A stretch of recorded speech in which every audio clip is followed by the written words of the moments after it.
Okay, let's dive right into this. Welcome to today's Explainer, where we're unpacking a topic that affects, well, almost everyone, but is honestly rarely understood. We're talking about why most people stay poor, and more importantly, how to actually escape that cycle. We often assume building true wealth is just about luck, right? Like hitting the jackpot or having a rich uncle. But when you look at the data, it turns out it's really about long-term thinking, habits, and deliberate decisions. So let's see what it takes to build a real, workable blueprint for financial freedom. So here's a crazy question. Why do millions of incredibly hardworking people stay broke their entire lives? It's a shocking reality, isn't it? I mean, we all know people putting in 50, maybe 60 hours a week, yet they just never seem to get ahead. Well, what if the biggest reason people don't get rich actually has absolutely nothing to do with their salary? The root cause is usually hiding in plain sight, baked right into our daily routines. Let's move to and see how this builds today. We'll start with the paycheck to paycheck trap. Then we'll look at lifestyle inflation explained, followed by assets versus liabilities, then why saving is not enough, and finally, 5 habits to build wealth. Starting off with Section 1, the paycheck to paycheck trap. Millions are stuck in the cycle. Look, it's incredibly frustrating, right? You pay rent, cover the utilities, buy groceries, and suddenly, bam, you're just sitting there waiting for the next direct deposit just to breathe. But escaping this hamster wheel requires a fundamental mindset shift. Wealth is built through habits and decisions, not luck. It's absolutely not about a winning lottery ticket. It's about the small, daily, seemingly boring choices we make with the money we currently have in our pockets. Because once we accept that our financial reality is shaped by our habits, we actually gain the power to change it. Moving to Section 2, Lifestyle Inflation Explained, the silent wealth killer. Have you ever noticed how someone can get, say, a huge 20% raise, yet a year later they feel just as broke? Yeah, that is lifestyle inflation. It's this sneaky phenomenon where your spending and lifestyle expenses increase at the exact same rate your income goes up. So you get a promotion, boom, you upgrade the apartment. You get a nice bonus, you immediately go lease a pricier car. The gap between what you earn and what you spend never actually widens, which means your wealth never actually grows. It's a total trap.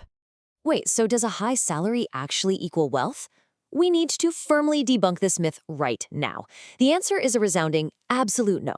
A high salary is just high income, and listen closely. Income is not wealth. Wealth is what you keep, not what you spend.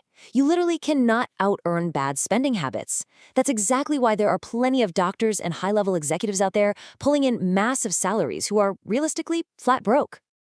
All right, Section 3, Assets versus Liabilities, the mechanics of money. If we really want to understand how wealthy people operate, we absolutely have to master this bedrock principle of cash flow. It's like a giant puzzle, and this is the most important piece. On the left side, we have assets. Simply put, these are things that put money in your pocket, like a dividend-paying stock or a rental property. On the right side, we have liabilities. These are things that take money out of your pocket. Now, broke people often buy liabilities thinking they're assets. Take a brand new luxury car, for example. It loses 20% of its value the second you drive it off the lot. Honestly, that new car smell is the most expensive fragrance in the world. At the end of the day, it's a liability, plain and simple. Let's look at Section 4, Why Saving is Not Enough, the inflation trap. So, for decades, the standard advice was just to put your money in a savings account and let it sit there. Play it safe, right? But just look at how that actually plays out over time.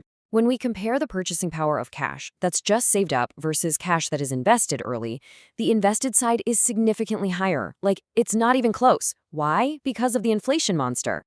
If inflation is sitting at, say, 3%, and your savings account is only paying you 1%, you are literally losing money every single year. Your money is shrinking. Investing early allows your money to grow through the magic of compound interest, which outpaces inflation and actually builds your net worth. But hold on. Before you rush off to buy a bunch of random stocks or real estate, there's a really vital truth we have to uncover here. Financial education is the ultimate asset. Truly. If we don't understand what we're investing in, we're not investing, we're just gambling. Educating yourself is what protects you from common mistakes and terrible advice.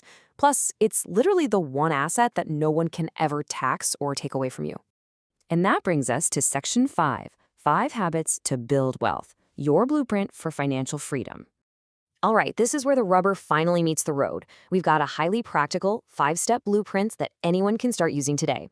Number 1, Get financially educated. You have to understand the basics. Number 2, stop lifestyle inflation in its tracks. Seriously, the next time you get a raise, just pretend you didn't and redirect that new money right into investments. Number 3, track your cash flow. You simply can't manage what you don't measure. Number 4, buy assets, not liabilities. Focus on accumulating things that put money in your pocket. And number 5, invest early and consistently to take full advantage of that incredible magic of compound interest. To really lock this all in, let's quickly recap the exact behaviors we need to stop doing right now. First, stop relying purely on a high salary to save you. Second, stop thinking traditional saving is enough to actually build wealth. Third, be incredibly careful about buying liabilities that are disguised as assets. Like buying a massive, expensive house that completely drains your monthly cash flow. And finally, stop delaying your investments waiting for the perfect time. Spoiler alert, time in the market always beats timing the market. When you zoom out, it all really boils down to this incredible realization. Master your money, or it will master you. If we don't actively dictate where our money goes, it dictates how we live our lives. Financial freedom isn't about having $1 billion on a yacht somewhere. It's really about taking active control over your daily habits so your money finally starts working for you instead of you endlessly working for it.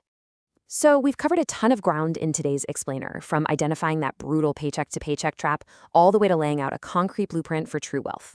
So I want to leave you with a lingering thought. Looking at everything we've just uncovered, what financial decision will you make today to finally escape the cycle?